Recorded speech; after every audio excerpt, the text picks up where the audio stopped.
بسم اللہ الرحمن الرحیم۔ عابد شال حاضر ہے ادارہ اردو کے اس سلسلے کے ساتھ جس کا عنوان ہم نے رکھا ہے نظم اور میری نظم، اور آج اس سلسلے میں ہمارے ساتھ موجود ہیں ہمارے بہت اچھے شاعر جناب ڈاکٹر سعید احمد صاحب۔ ڈاکٹر کہنے کی عادت ہو گئی ہے، ویسے تو جب شاعر کہنا چاہیے سعید احمد کافی ہے۔ سعید احمد صاحب کو ہم سب لوگ جانتے ہیں کہ نئی نظم جو ہے اس کے ایک نمایاں شاعر ہیں، 90 کی دہائی میں یہ نمایاں ہوئے، اس سے پہلے سے لکھ رہے ہیں، اور اب تک نظم کی 2 کتابیں اور 1 کتاب نظم و غزلوں کی ان کی آ چکی ہیں۔ تراجم انہوں نے کیے، نظموں کے تراجم بھی کیے اور نثر کے تراجم بھی کیے۔ تو آج کی جو گفتگو ہے وہ ان کی کتاب دن کے نیلاب کا خواب کے حوالے سے ہے، اور یہ اس کا ٹائٹل ہے ہمارے دوستوں کے لیے، دن کے نیلاب کا خواب۔ جناب ڈاکٹر صاحب، کیسا اچھا نام ہے اس کا، شاعرانہ، اور اس طرح کا شاعرانہ جیسا جس زمانے میں یہ کتاب سوچی تو ہم سوچا کرتے تھے کہ شاعری یہ ہوتی ہے۔ ایک تو یہ فرمائیے کہ اس سے پہلے آپ کی ایک کتاب آ چکی تھی بے آب آئینوں کے شہر میں، اور اس میں نظمیں بھی شامل تھیں، اس میں غزلیں بھی شامل ہیں۔ تو وہ چونکہ میرے پاس بھی ایک ہی نسخہ تھا، کہیں آگے پیچھے ہے، کسی وقت دوبارہ پڑھ کے، اور آپ بھی اس کو تلاش کیجیے گا اگر آپ کا اس کا نسخہ، اس پہ بھی ایک دفعہ بات کریں گے ہم۔ تو اس کتاب تک آتے آتے آپ نے یہ فیصلہ کیا کہ نظمیں چھاپنی چاہیے صرف، ورنہ اس سے پہلے جو ہے وہ دونوں اصناف اس میں شامل تھیں، اور اس زمانے میں ابھی تھوڑا تھوڑا یہ رواج باقی تھا کہ دونوں اصناف جو ہیں وہ ساتھ ساتھ پہلو و پہلو آپ اس میں شامل کرتے ہیں۔ تو یہ جو ہے فیصلہ یہ کیسا رہا، اور کس بنا پر آپ نے یہ سوچا کہ نظموں کی کتاب صرف دینی چاہیے؟ بہت شکریہ، یہاں سے شروع کرتے ہیں۔ آپ کا، آپ کے ادارے کا بہت ہی زیادہ شکر گزار ہوں کہ آپ نے موقع دیا۔ آپ کا اپنا ادارہ اور آپ کی محبت ہے، میں کم ہی اپنے بارے میں کچھ کہنے کا قائل ہوں۔ داغ وارفتہ کو ہم آج تیرے کوچے سے اس طرح کھینچ کے لائے ہیں کہ جی جانتا ہے۔ جی بالکل ایسے ہی ہے۔ تو مطلب شاید یہ کہنا مشکل بھی ہوتا ہے، اور کبھی اس حوالے سے غور بھی میں نے کم کیا، اگرچہ اس جو تخلیق کے حوالے سے تو غور و فکر بہت کیا، لیکن ذاتی حوالوں سے نہیں کیا کہ میں کن راستوں پر چل رہا ہوں، کیا ہو رہا ہے۔ اب البتہ جہاں تک آپ کے سوال کا تعلق ہے تو یہ ضرور یہ تو پیش نظر رہا ہے، تو اس لیے میں اس پہ بات کر سکتا ہوں۔ اور یہ بات بالکل آپ نے درست کہی کہ اس وقت تک ایسا ہی تھا، نظم اور غزل کی کتابیں اور غزلیں اور نظمیں پہلو بہ پہلو ہوتی تھی، کوئی الگ سے جو ہے شائع کرنے کا کوئی ایسا خاص رواج نہیں تھا۔ ہوا دراصل یوں کہ بالکل جس طرح ہر شاعر کی طرح میں نے خود غزل ہی سے اپنے اس تخلیقی سفر کا آغاز کیا۔ یہ ہم اپنے زمانے کے ہر شاعر کے بارے میں کہہ سکتے ہیں۔ ہاں، آج کے زمانے، آج کا شاعر تو نثر شروع کرتا ہے، اور تو ہو سکتا ہے اس زمانے میں غزل جو ہے وہ آسان یا سہل محسوس ہوتی ہو، یا یہ ہے کہ اس کی کشش زیادہ ہوتی ہو، اور اب ہم سمجھتے بھی شاعری غزل کو سمجھتے تھے، اس میں کوئی شک بھی نہیں ہے، ابھی تک بھی یہی صورتحال ہے۔ تو خیر ایسا ہی تھا غزل سے۔ ہم پرانے لوگ ہیں، ہمیں اس کو مان لینا چاہیے کہ ہم پرانے ہیں، تو ہمیں شاعری وہی نظر آتی ہے جو غزل میں ہے۔ جی، شاعری وہی نظر آتی ہے جو شاعری ہے۔ تو شاعر ایسے شروع کیا، لیکن ہوا یہ کہ وہ کچھ، میرا خیال ہے کہ ایسے عوامل ہوتے ہیں جن کا خود آپ کو بھی پتہ نہیں ہوتا، یا ابھی آپ نے پوری طرح خود کو ایکسپلور ہی نہیں کیا ہوتا، دریافت ہی نہیں کر پائے ہوتے کہ کون سی صنف ہے جس میں آپ زیادہ سہولت کے ساتھ یا زیادہ بہتر انداز میں شاعری کر سکتے ہیں۔ یہ آپ کے علم میں ہے کہ میں کسی بھی صنف کے خلاف نہیں ہوں، اور اس بات کے بھی حق میں نہیں ہوں کہ شاعر خصوصی طور پر کسی ایک ہی صنف پہ اپنی توجہ مرکوز رکھے۔ میرا خیال ہے اگر آپ کے اندر صلاحیت ہے، آپ کی پسند ناپسند کا معاملہ بھی ہے، آپ کو کہاں پر زیادہ تخلیقی آپ کا جوہر جو ہے وہ کہاں کچھ نہ کچھ کر کے دکھانے کی خواہش رکھتا ہے۔ غالب تو اپنے ایک مکتوب علیہ کو اس کے استاد کے یک فن ہونے کا تانا دیتا ہے۔ جی بالکل، اس کو صرف ایک ہی فن آتا ہے۔ بالکل ایسے ہی ہے۔ اب اس میں جو ہے وہ خصوصی طور پر جب آپ آزاد نظم کہہ رہے ہیں اور غزل کہہ رہے ہیں، تو یہ جو یک فنی آپ نے بات کی، تو یہ جو بہرے ہیں اور بہور ہیں اور ان کی ویرائٹی ہے، اور پھر اوزان ہے اور ان کے اندر ایک تنوع ہے، تو بنیادی طور پر میرا خیال ہے کہ شاعر کا امتحان فنی طور پر وہاں بھی ہوتا ہے ایسے ہی ہے کہ کیا وہ ایک ہی وزن ہے جس میں سہولت کے ساتھ کہتا چلا جا رہا ہے۔ اگلے دن جب پیام مشرق پہ بات ہو رہی تھی، ڈاکٹر تحسین فراقی صاحب کے ساتھ فنکشن تھا، تو وہاں پر تو یہ وہاں پہ کہا گیا کہ زبور عجم اور جو جاوید نامہ ہیں ان میں بڑی باتیں ہیں۔ اقبال خود بھی زبور عجم کو بہت پسند کرتے تھے، لیکن جو ایتوں کا تنوع اور جو آہنگ کا تنوع پیام مشرق میں ہے، جی جی اس کی بنا پر بار بار کھنچتا ہے اس کی طرف۔ بالکل ایسے ہی ہے۔ تو ظاہر ہے کہ یہ ایک حیرتوں کا سلسلہ ہے، شاعری جو ہے وہ خود ایک حیرت فزائی کا عمل ہے، تو حیرت اس پر بھی پھر ہوتی ہے کہ شاعر جو ہے وہ نئے سے نئے آہنگ کی تلاش جو ہے وہ خود آپ کو وہ خود شاعری ہے، شاعری ہے وہ خود۔ تو ایسا تھا کہ جب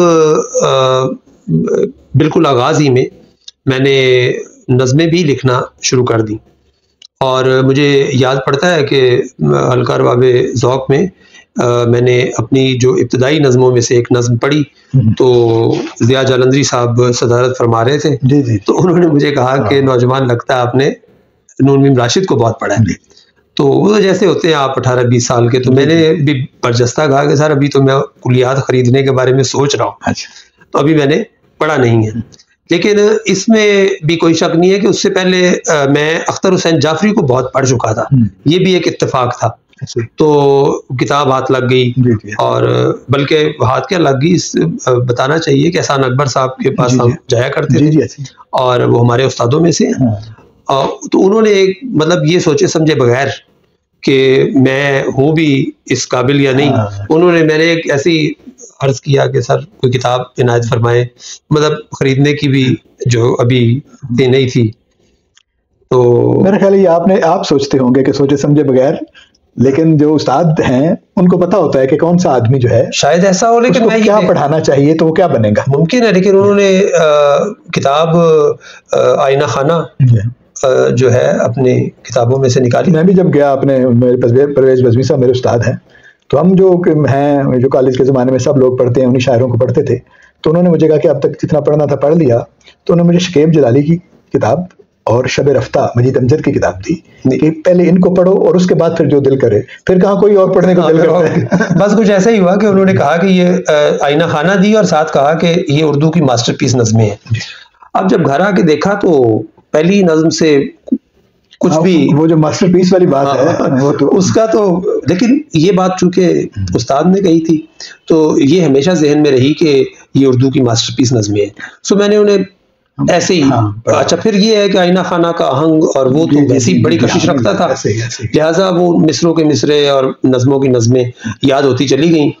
اب اس کے جو کانٹینٹ ہے اس تک اس کی سمجھ بوجھ تھی یا نہیں تھی، بلکہ اس وقت تو یہ بھی پتہ نہیں تھا کہ نظم میں ابہام ہوتا ہے اور ابلاغ بھی کوئی چیز ہوتی ہے۔ ہم تو شاعری کو شاعری کے طور پر پڑھا کرتے تھے، یہ تو بعد میں پتہ چلا کہ پڑھتے چلے جانے سے وہ ابہام اور جو ہے دور ہو جاتا ہے اور ابلاغ خود بخود ہو جاتا ہے۔ اینی وے وہ میں نظمیں پڑھتا رہا، تو اس کے بعد میں نے نظم کہی، اور اتفاق سے فنون میں اگرچہ میری غزلیں ہی چھپی پہلے، لیکن اس کے فوری بعد میری نظم میں تمہیں کل ملوں گا چھپی، اور قاسمی صاحب نے اس پہ بہت اچھے جو ہے وہ بڑے سخی الفاظ میں کہوں گا کہ لکھ کر بھیجے، میرے لیے اعزاز ہے۔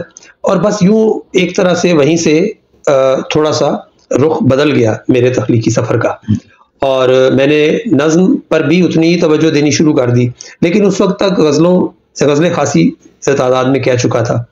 اب ہوا یہ کہ اس دور میں جو نظمیں کہیں، یعنی 1993 میں یا 94 میں پہلی کتاب چھپی جب ایم اے کے دوران، تو اس وقت تک جو نظمیں کہی تھیں میں یہ سمجھتا تھا کہ یہ شاید کوئی بہت اعلیٰ نظمیں ہیں، تو انہیں اس کتاب میں شامل نہیں ہونا چاہیے۔ میں ایک نظموں کی کتاب ہوگی اس میں ان نظموں کو شامل کروں گا، اور یہ معلوم نہیں تھا کہ ان نظموں کی قسمت میں نہ پہلی کتاب تھی نہ دوسری کتاب تھی، کیونکہ دوسری کتاب تک آتے آتے دن کے نیلاب کا خواب تک آتے آتے وہ نظمیں جو ہے وہ کہیں پیچھے رہ گئی تھی، سو ان سے دستبردار ہی ہونا پڑا۔ تو یوں بنیادی طور پر غزل کے ساتھ ہی نظم کا سفر شروع ہو گیا تھا، لیکن میں نے آپ جانتے ہیں کہ اچھا برا جو بھی ہو، میں اس کے کو سامنے لانے میں، اعتراف کرنے میں کبھی بھی کسی بھی جھجک کا شکار نہیں رہا. تو چونکہ وہ بھی میرا کلام تھا، اور غزل آج بھی میں کہتا ہوں، اور اتنی ہے کہ ایک کتاب تو غزلوں کی ہو سکتی ہے. لیکن ہوا یہ کہ چونکہ پھر تسلسل کے ساتھ نظم کی طرف آ گئے، اور پھر ایک ماحول تھا راولپنڈی اسلام آباد میں. جی جی جی. حلقہ ارباب ذوق، حلقہ ارباب غالب، چاہے وہ پنڈی کا ہو چاہے اسلام آباد کا ہو، لیکن اس میں میں سمجھتا ہوں خصوصی طور پہ پنڈی کے حلقے میں اور خاص طور پر حلقہ ارباب ذوق میں بڑی اہم بحثیں اس زمانے میں ہوتی رہی نظموں پہ. آپ نے خود جو ہے جب آپ حلقے کے سیکرٹری بنے تو نظموں پہ جو ایک گفتگو کا سلسلہ ہم نے شروع کیا، راشد کی نظموں پر، آئینہ خانہ پہ جو ہے میرا خیال ہے پہلی دفعہ اس وقت حسن کوزہ گر پہ بھی اور آئینہ خانہ پر بھی حمید نسیم صاحب نے حسن کوزہ گر پہ لکھا ہے، لیکن بہت ہی کم ہے. ہماری گفتگو جو ہے شاید وہ ایسی پہلی گفتگو تھی بہت طویل، اور یہ ہماری سے مراد یہ ہے کہ پنڈی اسلام آباد کے تمام نظم گو شاعر ہمارے وہ سارے کارروائیاں چھاپی تھی تو اس میں وہ موجود ہے. جی اس میں موجود ہے. تو ایک ماحول تھا، اور پھر یہ ہے کہ نظم کے شاعر جیسے وہ کہنے لگ گئے کہ یہ شعر نظم بن گیا ہے. اور پھر اس سے بھی اہم بات جو ہے وہ میں سمجھتا ہوں یہ ہے کہ ایک خاص اسلوب تھا. اگرچہ ہر شخص جو اپنے طور پر دوسرے سے مختلف لکھنے کی کوشش کر رہا تھا، انفرادیت اس کی موجود ہے، انفرادیت موجود تھی، لیکن ایک مجموعی اسلوب بھی ہے. پنڈی کی نظم جو اسے آپ اس سے باہر نہیں دیکھ سکتے. اس کا کمپیریزن اگر آپ نے کرنا ہے، موازنہ کرنا ہے، تو پھر باقی شہروں میں لکھی جانے والی نظم، حیرت کی بات ہے کہ دوسرے شہروں میں بھی مثلا اگر ہم اپنے پسندیدہ شاعروں کی بات کریں جیسے جاوید انور ہے، تو وہ بھی اسی اسلوب میں یا اس کے قریب ترین اسلوب میں لکھ رہے تھے. تو اس لحاظ سے یہ جو ایک ماحول تھا، ایک رو تھی، اس میں نظم کی طرف آ گئے، اور احساس ہوا کہ یہاں کچھ میدان تھوڑا وسیع بھی ہے، تھوڑا خالی بھی ہے، اتنا مقابلہ بھی اس طرح سے نہیں ہے جتنا شاید. بہت اچھی بات کی آپ نے. شاعر کو زیرکی سے سوچنا چاہیے کہ جو کچھ ہو رہا ہے وہ کیا ہے، اور وہاں اس میں وہ کون سی جگہ ہے جس پر وہ اپنا امپیکٹ جو ہے اس کو شامل کر سکتا ہے. بالکل صحیح، تاکہ اس کی کوئی جگہ بنے. جی یہ ہے. اب اصناف سے کسی بھی طرح کی کوئی دوری نہ رکھنے کے باوجود مجھے ہمیشہ یوں محسوس ہوا کہ میں سہولت کے ساتھ نظم میں اظہار کر سکتا ہوں، یا جس طرح کا اسلوب یا انفرادیت میرے احساس میں رچی بسی ہے وہ میں زیادہ بہتر طور پر نظم میں پیش کر سکتا ہوں. تو اس حوالے یہ وہ سارا سلسلہ تھا، اور اس میں سمجھتا ہوں کہ کچھ وقت بھی لگ گیا. کچھ تو اس میں یہ جو ڈاکٹر بننے کا عمل ہے اس نے بھی خاصی دیر کی، اور اس کتاب کے آنے میں بھی دیر ہوئی. تو 16-17 سال کا وقفہ بیچ میں پڑ گیا. تو اس کا مطلب ہے کہ آپ نے ایک نظم کے شاعر کا پورا امپیکٹ دینے کے نقطہ نظر سے یہ سوچا کہ اس کتاب میں صرف نظمیں شامل کرنی چاہیے. جی ایسا ہی ہے.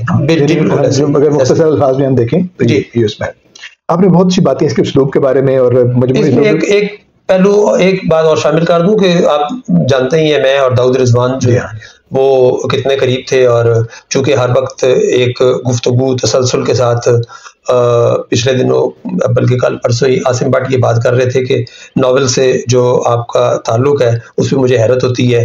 وہ تو ویسے ناول فہمی کہہ رہے تھے، میں نہیں استعمال کرنا چاہتا، لیکن میں یہ سمجھتا ہوں کہ داؤد رضوان کے ساتھ چونکہ ہر وقت کسی نہ کسی موضوع پہ کسی نہ کسی صنف پہ بات ہو رہی ہوتی تھی، تو اور وہ اس کی رائے جو ہے تنقیدی رائے کو میں احترام نہیں ہم سب بہت اہم سمجھتے تھے، بہت اپڈیٹ ہوتے تھے اپنے. تو داؤد رضوان کا یہ خیال تھا کہ غزل جو ہے میری وہ شاید ایک الگ امپیکٹ رکھتی ہے، اس لیے اسے الگ ہی شائع ہونا چاہیے. تو نظمیں جو ہیں ان کا ایک تاثر خود سے بنتا ہے، اور وہ ایک نظم کی کتاب میں آنی چاہیے. تو یہ تو مزید بات کرنے سے پہلے اگر ہم گزارش کریں کہ کچھ اپنے کلام کا حصہ میں ایک نظم ہمارے پڑھتا ہوں دوستوں کے لیے. اور اس نظم کا انتخاب میں نے صرف شمیم حنفی صاحب کی پسندیدگی کی بنا پر کیا ہے. اس نظم کا عنوان ہے، بہت اچھا لکھا انہوں نے آپ کی کتاب پر. نظم کا عنوان ہے سفر لا سفر.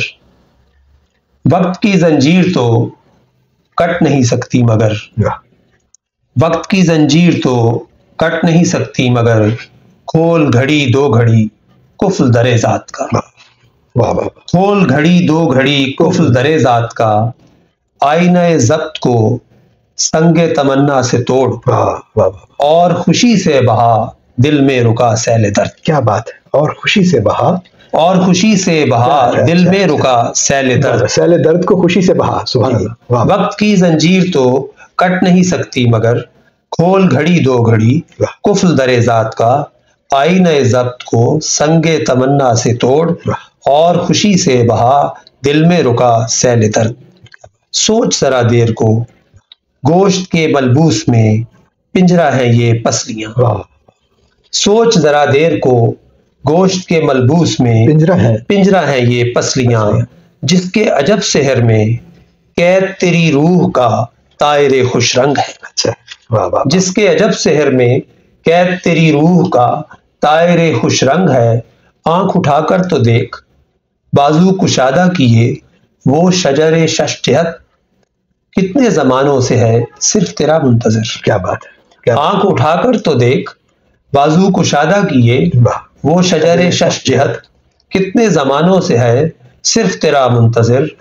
طائر خوش رنگ کی ہم رہیے شوق میں پنجرے سمیت اڑ ذرا، پنجرے سمیت اڑ ذرا حیرت و امکان کی وادی نامختتم لمحہ لا کی طرف. لمحہ لا کی طرف. لمحہ لا کی طرف. کیسا اچھا ہے. اب دیکھیں کیسا بنیادی طور پر ایک فلسفیانہ جو خیال ہے روح کا اور اس کی، لیکن کیسی اچھی تمثیلوں کے ساتھ آپ نے اس کو بیان کیا. اور یہ فرمائیے کہ اب تو آپ یعنی اس سے کافی آگے گزر آئے جو یہ کتاب چھپنے کا مرحلہ ہے. آپ کیا سمجھتے ہیں کہ اس وقت جو اسلوب نظم کا متشکل ہو چکا تھا، مجموعی طور پر میں اردو نظم کی بات کر رہا ہوں، اور ظاہر ہے ہمارے ہاں جو پنڈی کی نظم ہے وہ بھی اس کا ایک تناظر ہے، تو اس میں آپ کی نظم جو ہے اس کا امپیکٹ کوئی آپ کو لگتا ہے قاری کے طور پر، یعنی کس جگہ پر وہ موجود ہے؟ مشکل سوال ہے لیکن قاری کو بتانا چاہیے. یہ بہت مشکل سوال ہے، لیکن ایک بات یہ ہے کہ مجھے نہیں معلوم میں اس میں کامیاب رہا ہوں یا نہیں رہا، لیکن میں نے یہ کوشش کی ہے کہ یہ دہائیوں کا ادب جو ہے اس سے ذرا باہر نکل کر مطلب مجھے اس بات سے فرق نہیں پڑتا کہ آج میں نے کوئی ایک نظم کہی اور اس پہ بڑی داد پڑی، یا کسی دوسرے نے کہی اور اسے داد نہیں ملی. یہ کوئی اتنی بڑی میرے لیے کوئی اتنی اہمیت کی بات نہیں ہے. اس کی وجہ یہ ہے کہ ایک نظم، آزاد نظم کی اب ایک روایت ہے، اور اس روایت میں بڑے بڑے نام ہیں، اور ایسے بڑے نام ہیں جن پر کسی کو بھی اب کوئی اعتراض نہیں ہے، ان کی عظمت پہ کسی کو اعتراض نہیں ہے. تو میں ہمیشہ یہ سمجھتا ہوں کہ میں بھی ان کے سائے میں ایک خودرو یا پودا ہوں، یا ایک ایسا پودا ہوں جسے اپنی نشو و نما پر، اپنی انفرادیت پر غور کرنا ہے، اور ان کے ہوتے ہوئے اپنی جگہ بنانی ہے. بہت اچھا. تو اس لحاظ سے اگر کوئی بھی اچھا ہے، یعنی آپ اپنا تناظر جو ہے وہ لمحہ موجود کی بجائے جو پوری روایت ہے اس کے ساتھ بناتے ہیں، اور امپیکٹ آپ کا وہاں پر ہونا چاہیے اگر کوئی ہے تو. اور ہر سنجیدہ شاعر کو میرے خیال میں، یا سنجیدہ لکھنے والے کو، بنیادی طور پر تو وہ تاریخی ادب میں ہی کہیں بے شک کسی بھی جگہ پر ہو وہ اپنا حصہ ڈالنا چاہتا ہے یا اپنا نام رکھنا چاہتا ہے. دیکھیے تاریخی ادب پر بھی اگر ہم ذرا غور کریں تو اگر کسی عہد میں، خاص عہد میں رہ کر دیکھیں تو وہ نام ہمیں بہت بڑے بڑے دکھائی دیتے ہیں، لیکن جب ہم انہیں پوری تاریخ میں تو وہ بہت ہی ایسی جو ہے ان کا وہ قد نہیں رہتا جو ہمیں اپنے عہد میں. بہت سی مثالیں اس میں دی جا سکتی ہیں. تو اس لیے میرا خیال ہے کہ آپ کر سکتے ہیں یا نہیں کر سکتے، ہو سکتا ہے آپ سے یہ نہیں ہو سکتا ممکن، لیکن کم از کم آپ کی نظر متوجہ تو ادھر ہونا چاہیے نا، وہاں ہونا چاہیے.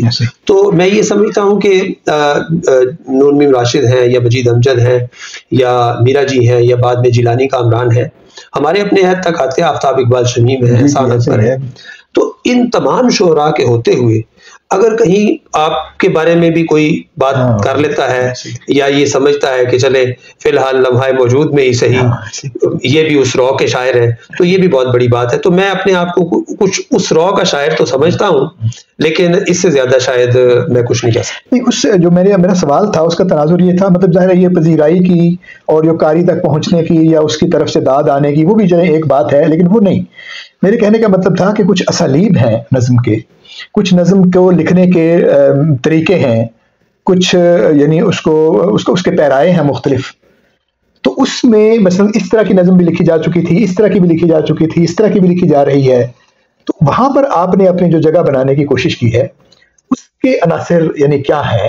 دیکھیں یعنی اسلوب کی سطح پر اسلوب کی سطح پر دیکھیں، اب اگر آپ بات کرتے ہیں ہم کہہ سکتے ہیں بہت آسانی کے ساتھ کولاج ہے یا جو ہے وہ نظم کو مختلف کینٹوز میں لکھنے کا، یہ تو بالکل سامنے نظر حید کے معاملات ہیں نا. میں یہ سمجھتا ہوں کہ میں نے بہت کوشش کی ہے کہ نظم سے وضاحتی لائنیں جو ہیں ان کو ختم کر دو. ٹھیک ہے، اسی کے اس سے خاص اسلوب بنتا ہے، اس سے خاص اسلوب بنتا ہے. اچھا، یہ وضاحتی لائنیں جو مجھے ہمیشہ خود مطلب ایسی لگتی تھی بہت سی جگہوں پر، خاص طور پر آزاد نظم کے اندر، کہ وہ نظم کا جو امپیکٹ ہے یا اس کی جو کمپیکٹ ہونا ہے اس کو یہ متاثر کرتی، ڈائلیوٹ کر دیتی تھی. تو بے شک اس سے جو ایک وہ جو تسلسل میں ہے اس میں نظم کا پڑھنا آسان ہے اور سمجھنا بھی شاید بہت آسان ہے، فوری اثر بھی اس کا فوری اثر بھی ہو سکتا ہے.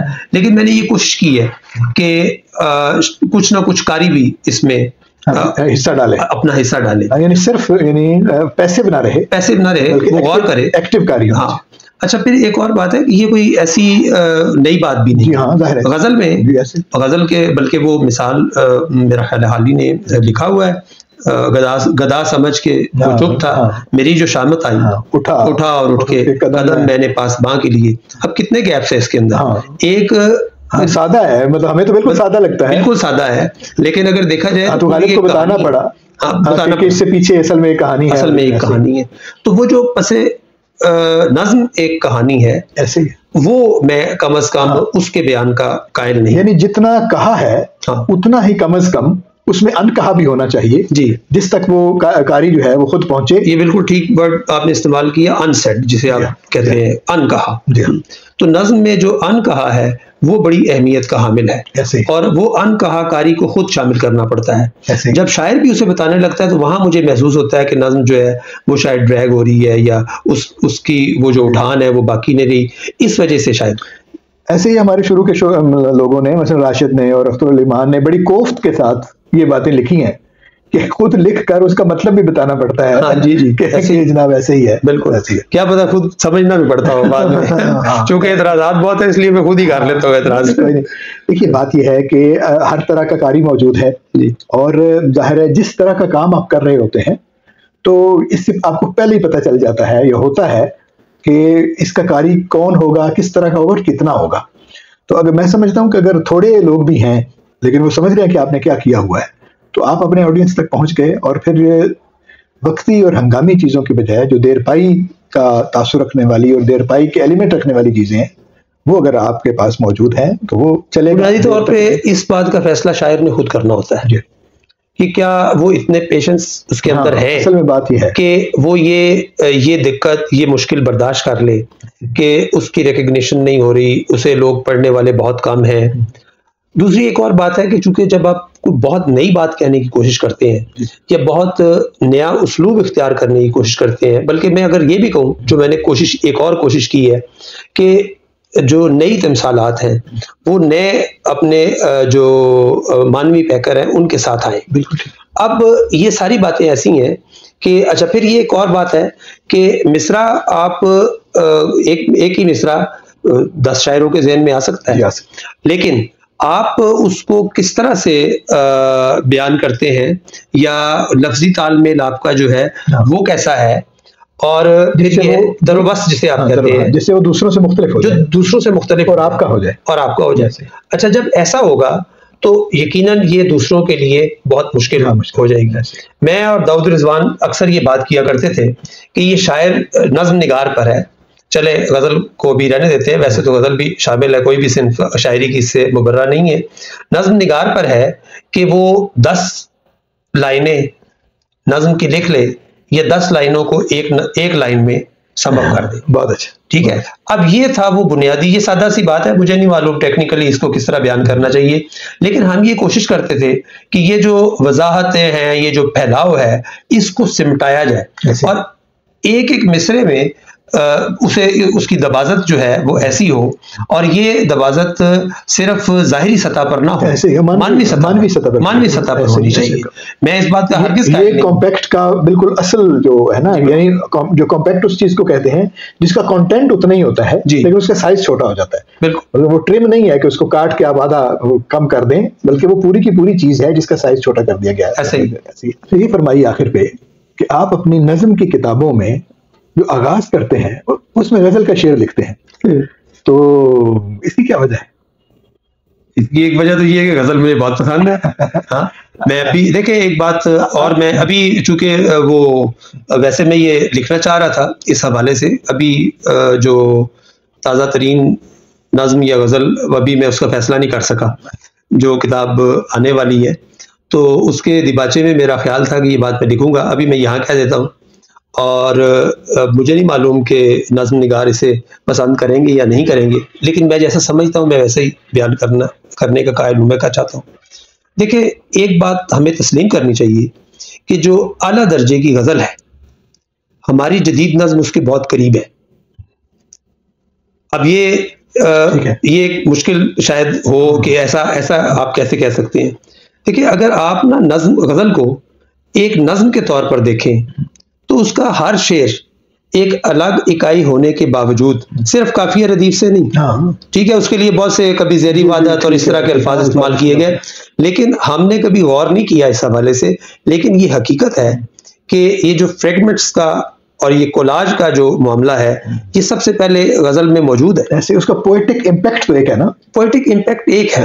تو جدید غزل جو ہے، جدید نظم جو ہے یا ماں بعد جدید نظم جو ہے، یہ ٹھیک ہے، یہ ٹی ایس ایلیٹ سے یا وہاں سے آئی اور ہمیں پتہ چلا، لیکن یہ ہمارے پاس موجود تھی. آپ دیکھیں، آپ اسے کہیں کینٹوس کہیں یا آپ اسے جو کہیں کولاج کہیں، یا آپ بالکل آگے چل کے اسے بروکن امیجز بالکل اس طرح کے نام دیں کہ الگ الگ معاملات پڑے ہوئے ہیں، بظاہر الگ نظر آتے ہیں، لیکن ان کو دیکھنے سے آپ کو لگتا ہے کہ یہ ایک ہی کسی بڑی چیز کا حصہ ہے. یہ عدم تسلسل میں تسلسل، ڈسکنٹینیوٹی میں کنٹینیوٹی جو ہے نا، یہ ہے.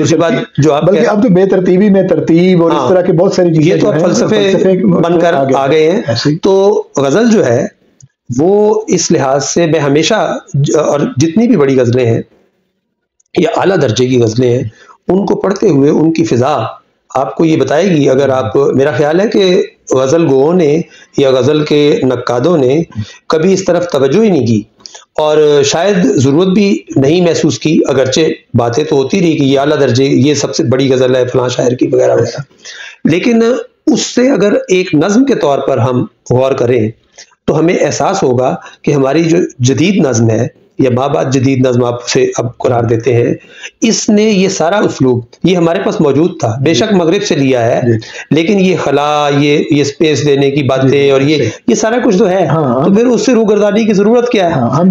ہم دیسی لفظوں میں باتیں کرتے ہیں شاید اس وجہ سے ایسا لگتا ہے. نہیں، تنقیدی زبان تو میں ابھی بھی نہ تو میں تنقیدی زبان میں بات کر سکتا ہوں نہ کوئی ایسی ضرورت ہے. ایسا اتفاق ہے کہ 2-3 دن پہلے جو میں اختر عثمان صاحب سے جب گفتگو کی تو اسی سے ملتی جلتی بات جو ہے، تقریباً یہی بات وہ انہوں نے بھی فرمائی، اور وہ سوال یہ تھا کہ جو کلیم الدین احمد کا ہے یہ قول کہ غزل جو ہے وہ نیم وحشی صنف سخن ہے، تو میں نے ان سے پوچھا کہ یہ نیم وحشی سے کیا مراد ہے، تو انہوں نے یہی کہا کہ اس کا مطلب ہے کہ اس میں کنسسٹنسی اور کنٹینیوٹی جو ہے وہ نہیں ہے، جو ایک غیر منطقی معاملے کی طرف، یہ کلیم الدین احمد کا یہ کلیم تھا. لیکن اس کے جواب میں وہ وہی ہے کہ آپ غزل کی جو منطق ہے وہ اس طرح کی منطق نہیں ہو سکتی، بالکل ٹھیک، جیسے آپ کسی نثر میں منطق دیکھتے ہیں یا جو باقی جو نظمیں ایک ترتیب میں لکھی جاتی ہیں اس میں دیکھتے ہیں.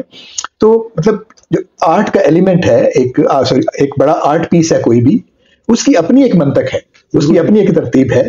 تو یہ بہت اس حوالے سے ایک بات اگر میں کہہ دوں، میں اپنی نظموں کے حوالے سے بھی اور اوور آل بھی، کہ میری نظموں میں ایک ہڈن تھریڈ ہوتا ہے. ٹھیک ہے، ایسا نہیں ہے کہ وہ نہیں ہے، کہ وہ نہیں ہے، یعنی وہ ٹوٹا ہوا نہیں ہے، ٹوٹا ہوا نہیں ہے، ایک سل کے تعلق جسے آپ کہتے ہیں وہ ہے، لیکن اسے قاری کو تلاش کرنا پڑے گا.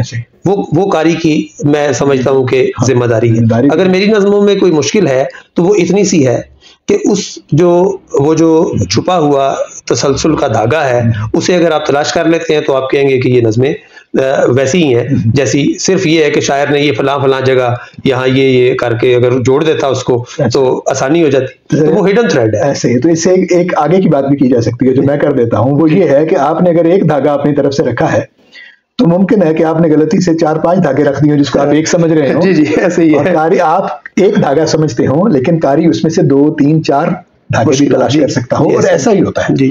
اور بنیادی طور پر جب میں جدید نظم پڑھ رہا تھا تو جہاں جہاں مجھے مشکلات پیش آتی تھیں ان میں نے غور کیا کہ نظم کے ابلاغ میں مشکل ہے کہاں. مجھے اندازہ ہوا وہی جس کی بات ہم نے پہلے کی کہ انسیڈ ہے بہت کچھ.